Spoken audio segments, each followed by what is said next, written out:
Evangelho de Mateus, capítulo 6, a partir do versículo 25, diz assim: Por isso vos digo, não andeis ansiosos pela vossa vida, quanto ao que haveis de comer ou beber, nem pelo vosso corpo, quanto ao que haveis de vestir. Não é a vida mais do que o alimento e o corpo mais do que as vestes? Observai as aves do céu, não semeiam, não colhem, nem ajuntam em celeiros. Contudo, vosso Pai Celeste as sustenta. Porventura não valeis vós muito mais do que as aves?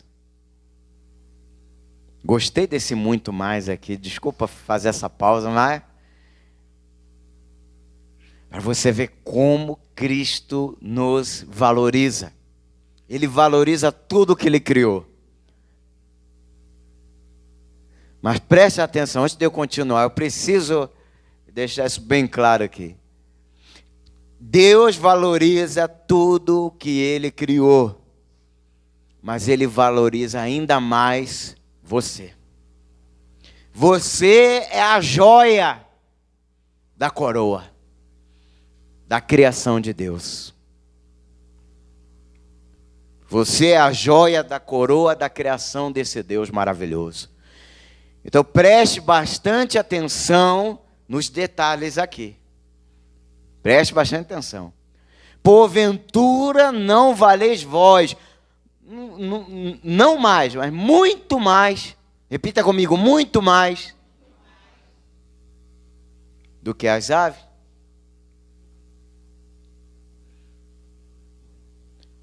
Prosseguindo, verso 27. Qual de vós, por ansioso que esteja, pode acrescentar um côvado ao curso da sua vida? E por que andais ansiosos quanto ao vestuário? Considerai como crescem os lírios do campo.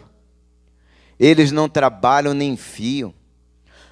Eu, contudo, vos afirmo que nem Salomão, em toda a sua glória, se vestiu como qualquer deles.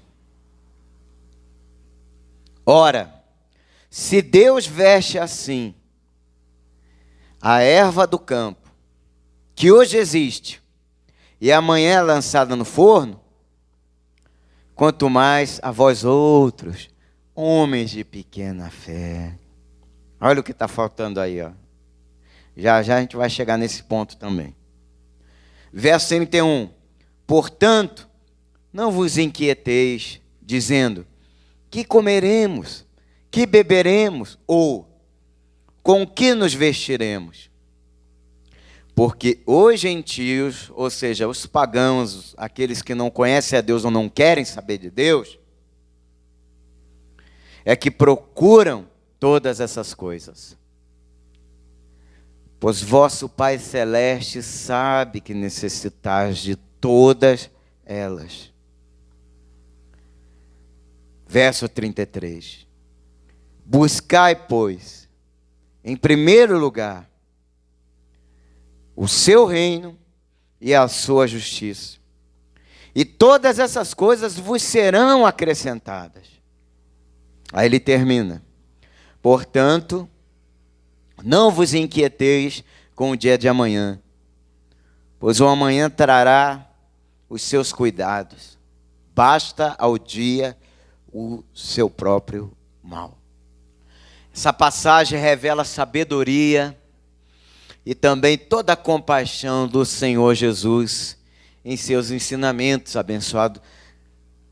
O quanto Ele nos ama, Ele demonstra isso através desses ensinamentos. Então, não ficou só na cruz. É claro, o que Jesus fez na cruz, basta. O que Jesus fez na cruz já foi suficiente. Mas nós precisamos das palavras dele, dos ensinamentos dele. Agora você compreende, você percebe, porque ele permitiu que nada daquilo que ele ensinou, primeiramente para os judeus, primeiramente para os apóstolos, passasse em branco, passasse despercebido, caísse no esquecimento. Não, ele permitiu que Mateus, que era um dos seus seguidores, discípulos, registrasse isso. Lucas também, se você ler Lucas 12, tome nota aí, por favor. Lucas também, Jesus nos ensina a não andarmos ansiosos pelas coisas do mundo, pelas coisas da vida. Mesmo as coisas que se fazem necessárias, ele deixou bem claro aqui, se fazem necessárias. Mas nós não temos que nos desgastar ao ponto de andarmos ansiosos, afobados, eufóricos, inquietos, preocupados, aflitos por essas coisas, mesmo que elas se façam necessárias. Pois as coisas de Deus são muito mais importantes. E nós não demonstramos assim ansiedade, né? Nós não demonstramos ansiedade pelas coisas de Deus, pelas coisas santas. Mas como eu estava falando, Deus nos ama tanto, que Ele não só nos libertou da escravidão, de toda a escravidão, como Ele nos dá até hoje o suporte e sustento. Isaías 41:10, ele diz: não temas, que eu sou contigo, ou seja, eu estou do teu lado. Porque Deus é Deus, Ele é amor, Ele é justiça, Ele é misericórdia, Ele é pura graça. Por isso que ele diz aqui: não andeis ansiosos. Veja o versículo 25, não andeis ansiosos. Em outras palavras, é o primeiro ponto aí, primeiro ponto. Esse não andeis ansiosos, abençoado, é para você não se preocupar, porque Ele é contigo. Repetindo aqui, Isaías 41:10, Ele é contigo. E mais, eu te ajudo, eu te fortaleço e te sustento com a destra da minha justiça. Então, por isso que ele está aqui, deixando bem claro que não há necessidade de você andar ansioso pelas coisas dessa vida, pelo que haver de comer, de beber ou vestir. Em outras palavras, não se preocupe demais. Nós nos preocupamos demais, seja com contas para pagar, seja com filho, seja com marido, com esposa, com trabalho, com estudos. Não fique demasiadamente aflito, é isso que ele está querendo aqui nos dizer. É correto, é lícito fazer uma provisão cautelosa para o futuro. O que ele está querendo dizer aqui está bem claro. É para você não se preocupar, é não viver em função disso. Porque nós temos um Deus que cuida das aves, que veste os lírios do campo, e Ele nos ama muito mais do que as aves. Ele vai cuidar de você muito mais do que cuida dos lírios do campo. Você recebe essa palavra? Diga para quem está do teu lado: Deus ama você. Diga para quem está do teu lado: Ele não se esqueceu de você nunca. Desde o ventre da sua mãe, Ele esteve com você. Para falar a verdade, antes mesmo de você existir nesse corpo de carne, antes mesmo de você ser introduzido no ventre materno, Deus já te conhecia, Deus já te amava, desde antes da fundação do mundo. Que maravilha! Ele já amava você. Ele já amava você.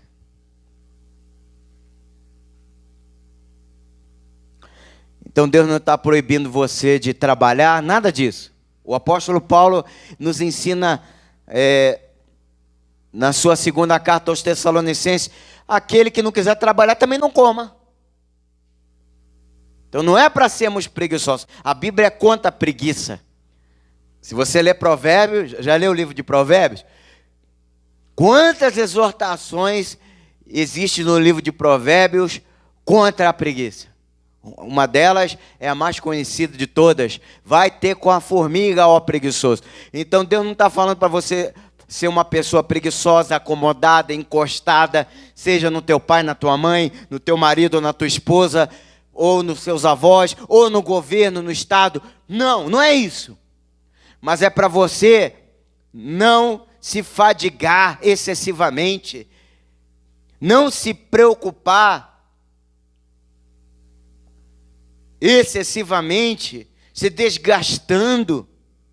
Isso vai só lhe fazer mal.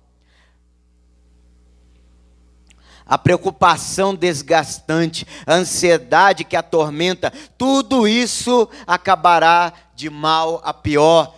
Veja o que diz Lucas, capítulo 10, versículos 41 e 42. Certa vez Jesus foi à casa de Marta e Maria e também Lázaro. Eram irmãos.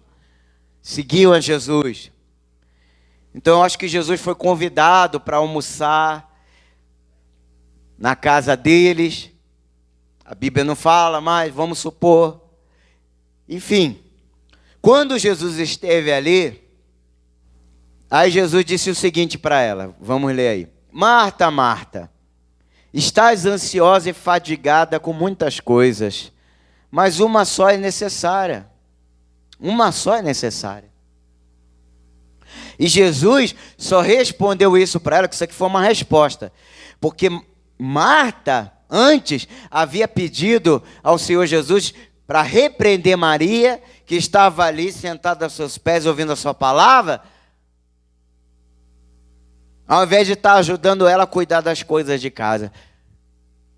Mas ao invés disso, Jesus respondeu o quê? Marta, Marta, estás ansiosa e fadigada e com muitas coisas, preocupada com muitas coisas, mas uma só é necessária. E às vezes nenhuma, né? Comparado ao que Maria estava fazendo, o que é mais importante do que ouvir a palavra de Deus?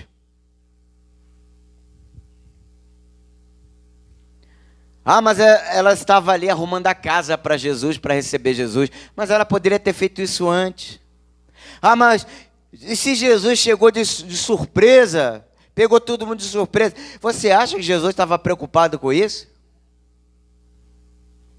E mais, Jesus também, em nenhum momento, criticou Marta por estar ocupada com as coisas de casa.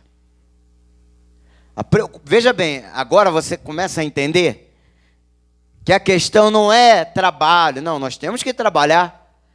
Se eu não trabalhar, eu não vou sobreviver. Se eu não trabalhar, como é que eu vou ganhar dinheiro para pagar minhas contas, para sustentar minha família ou para me sustentar? Eu tenho que trabalhar. Digno é o trabalhador o trabalhador. Não o encostado, não o preguiçoso. Digno é o trabalhador do seu salário. Então, em nenhum momento, você pegar todo o texto para ler, em nenhum momento Jesus criticou ou chamou a atenção de Marta por aquilo que ela estava fazendo. Porque aquilo que ela estava fazendo era digno. Só que não era a hora dela se preocupar com isso. Aí ele segue aqui. E Maria escolheu a boa parte, a qual não lhe será tirada. A boa parte é melhor, mas Jesus não está aqui destacando uma coisa em detrimento da outra, não, de jeito nenhum. Mas ele está deixando bem claro aqui, que as coisas espirituais, as coisas de Deus, são mais importantes do que qualquer outra coisa nessa vida, amém? Do que trabalho, do que família, do que carreira, e vai por aí afora. E vai por aí afora. Segundo ponto aqui, está aí no versículo 26. Até seguindo aqui o raciocínio do versículo anterior, versículo 25. Observar as aves do céu, né? As aves do céu. Ele nos manda observar as aves do céu. Vocês já pararam para prestar atenção? Foi isso que ele quis dizer. Nas aves do céu, elas não semeiam, não colhem, nem ajuntam em celeiros, contudo, vosso Pai Celeste as sustenta. As sustenta. Então ele manda observarmos as aves do céu, a fim de recebermos instrução. Literalmente, as aves vivem dia após dia daquilo que conseguem encontrar usando o quê? O instinto que Deus deu a elas. Amém? Deus deu. Não é que as aves são preguiçosas, elas ficam lá nos seus ninhos esperando o alimento cair do céu. Não, não. Mas quando elas saem do ninho para se alimentar, Deus faz com que elas encontrem o alimento. Agora você entendeu? Não, fazer alguma coisa você tem que fazer. O nosso trabalho é o nosso trabalho. O trabalho das aves, elas também realizam o trabalho. Só que elas não se preocupam ou se desgastam. Terceiro ponto. Nossa vida está inteiramente nas mãos de Deus. Você crê nisso? Inteiramente. Nem mesmo toda a ansiedade desse mundo nos fará viver um minuto além do tempo que Deus determinou para nós. Como ele mesmo falou aí no versículo 27. Qual de vós, por ansioso que esteja, pode acrescentar um côvado ao curso da vossa vida? Um côvado é uma medida que equivale a 45 centímetros. Então eu separei aqui esse versículo que se encontra em Jó. Jó 14:5 diz: os dias do homem estão o quê? Determinados. Tu decretaste o número de seus meses, estabeleceste limites que ele não pode ultrapassar. Então, não vai adiantar nada você aí ficar com medo de alguma coisa acontecer, seja com teu filho, seja com você, ou seja lá com quem for. Não andeis ansiosos, não andeis inquietos. Jesus fala isso aqui mais de uma vez, só nesse texto. Não andeis ansiosos, não andeis inquietos, não andeis preocupados. Quarto ponto, meditando sobre o que Jesus falou.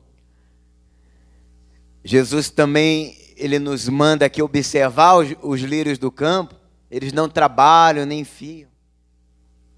Deus, por meio do seu infinito poder, os veste de uma beleza incomparável. Foi isso que ele quis dizer. Quando comparou os lírios do campo com a glória de Salomão.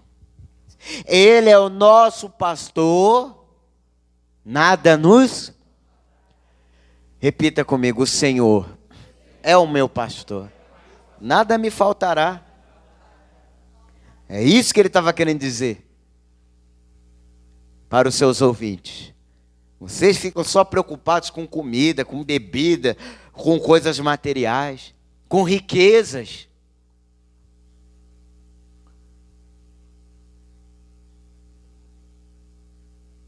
Não vos inquieteis, é o quinto ponto. Aí a partir do versículo 31, ele diz: não vos inquieteis. O nosso Pai Celeste, ele sabe de tudo o que necessitamos. Ele é o Deus da provisão. Não sejamos como os incrédulos, ele diz aí, ele nos ensina, né? Que não devemos ser como os incrédulos, como os gentios. Gentios eram os incrédulos da época, que não conheciam ainda a Deus. Então não sejamos como os incrédulos, que só acreditam e dependem daquilo que vem. Que assim age o incrédulo, né? Eu só acredito vendo. Então veja o que diz aí em segunda carta de Paulo aos Coríntios, capítulo 5, versículo 7, para nós aprendermos essa lição. Porque vivemos por fé, e não pelo que? Não é porque eu não estou vendo, que significa que eu não vou ter, eu não vou conseguir. E agora o que será de mim, o que será do meu filho, o que será... Eu estou cheio de compromissos aqui, eu estou desempregado. Calma, não turbe o vosso coração. Ou seja, não se preocupe, nem vos atemorize. Nem vos atemorize. Sexto ponto. Buscai primeiro o quê? As coisas de Deus. O reino de Deus. A palavra de Deus para a tua vida. Todos nós somos ansiosos, abençoados. Todos nós. Preste atenção. O que diz aqui? Vamos voltar para o versículo 25 rapidinho. O que diz o versículo 25? Não o quê? Sejais ansiosos ou não andeis ansiosos? Por quê? Porque nesse corpo de carne aqui, nessa vida terrena, é praticamente, é quase impossível. Eu não vou falar que é impossível, porque Jesus conseguiu, mas ele sofreu. Foi difícil para ele também. A maior prova disso é o jardim do Getsemane. Jesus sentiu, só que ele conseguiu superar a ansiedade dele ali. Amém? Até Jesus foi tentado a agir, né, a ansiedade ali, dominar os impulsos dele, mas não conseguiu. Por quê? A ansiedade está em nós, está nesse corpo de carne aqui. Então Jesus, ele orienta, ele aconselha, ele adverte, não andeis ansiosos, é isso, não sejais. Ansiosos nós somos. Nós não temos é que andar ansiosos, andar. E você só vai conseguir isso através de Deus. Por isso que você tem que buscá-lo primeiramente, não deixar ele no final da fila, como a gente muitas das vezes faz, né? A gente deixa Jesus para o final da fila. A gente coloca Jesus em segundo plano ou em terceiro plano. Primeiro é o quê? Não, primeiro sou eu. Primeiro é o meu trabalho. O primeiro é meu marido, é minha esposa, é meu filho. Então assim você não vai conseguir superar a ansiedade. Não vai conseguir vencer a ansiedade. Você não vai conseguir vencer nada agindo assim. Buscai primeiro o reino de Deus. Cristo nos ofereceu uma graciosa promessa aqui, como um remédio para a ansiedade de espírito, de alma. Para falar a verdade, o buscar o reino de Deus é remédio para tudo.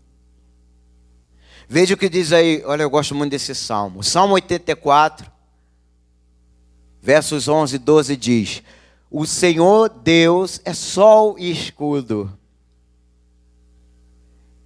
O Senhor concede favor e honra. Não recusa nenhum bem aos que vivem com integridade. Ó Senhor dos exércitos, como é feliz aquele que em ti confia, ou seja, que coloca Deus em primeiro lugar. Sétimo ponto. O amanhã trará os seus cuidados, basta o dia o seu próprio mal. Não devemos nos preocupar antes do tempo, abençoados. É isso que ele está querendo dizer. Sofrer por antecipação, né? O que é preocupação? Preocupação é isso. Em poucas palavras, em palavras simples. Preocupação significa sofrer por antecipação. Olha que coisa. Não devemos nos preocupar antes do tempo. Por desconhecerem ou rejeitarem a paz que o Senhor nos oferece, muitos sofrem por antecipação. E o que ele nos ensina? Está lá no Evangelho de João 14, 27. Deixo-vos a paz, a minha paz vos dou. Não vou lá como a dar o mundo, porque é o mundo que faz as pessoas viverem desse jeito aí. Você fica só assistindo televisão, você fica só assistindo jornais, você fica só absorvendo as notícias do mundo, né? E não está nem aí para a palavra de Deus. Dá mais atenção aos noticiários do mundo do que a palavra de Deus. E é por isso que muitas das vezes você é afobado, você é ansioso, você vive preocupado. A palavra de Deus diz: deixo-vos a paz, a minha paz vos dou, não vou lá dou como a dar o mundo. Porque o que o mundo te oferece está aí, ó. Olha o que está fazendo com você. Está te desgastando, está te afligindo, está te destruindo. Então vamos ler aí Tiago capítulo 4, a partir do versículo 13. Ouçam agora, vocês que dizem, preste atenção, ó, hoje ou amanhã iremos para esta ou aquela cidade. Passaremos um ano ali, faremos negócios e ganharemos dinheiro. Vocês nem sabem o que lhes acontecerá amanhã. Que é a sua vida? Vocês são como a neblina que aparece por um pouco de tempo e depois se dissipa. É isso que nós somos. Sem Deus, é isso que nós somos. Ao invés disso, deveriam dizer o quê? Ao invés de dizer o que ele cita acima no verso 13, o que nós deveríamos dizer? Está aí no verso 15. Ao invés disso, deveriam dizer o quê? Se o Senhor quiser, viveremos. Viveremos, porque até isso precisamos da permissão de Deus para viver. Nós precisamos de Deus. E faremos isso ou aquilo. Uma é forte isso aqui. Isso aqui é para derrubar. É para derrubar o orgulho. Porque às vezes nós somos ansiosos porque somos orgulhosos. Medite sobre o que essa palavra está querendo nos dizer aqui. É para nós não andarmos ansiosos e preocupados com essas coisas. Vivemos em função dessas coisas. A vida que Deus nos deu é muito mais importante que isso. E o autor dessa vida é mais importante ainda. Amém? Deus criou os céus, a terra e tudo que neles há. Deus nos criou. E Ele não vai deixar com que nada falte. Com que nada falte. Ele nos deu vida. Diga para quem está do teu lado isso. Jesus te deu vida. Então, certamente não permitirá que coisa alguma nos falte para a manutenção dessa vida que Ele nos deu. Vamos fechar aqui com o que diz o Salmo 37, verso 25. Nunca vi um justo. O que é o justo? Aquele que crê em Deus. Aquele que depende de Deus acima de tudo e de todos. Aquele que busca primeiro o reino de Deus. Esse é o justo. Nunca vi. O quê? Desamparado. E sabe o que mais? Sabe o que mais? Nem seus filhos mendigando pão. Oh, glórias a Deus. Eu nunca vi. Eu mesmo não passei por isso. Davi era um homem segundo o coração de Deus. Davi não era perfeito. Mas ele era um homem segundo o coração de Deus. E Deus nunca deixou faltar nada na vida dele. Nunca faltou. Nunca. Foi Davi que ensinou. O Senhor é o meu pastor. Palavras do rei Davi. Nada me faltar. Deus é o teu pastor. Então não se preocupe. Não andeis ansiosos. Nada lhe faltará. Vamos orar?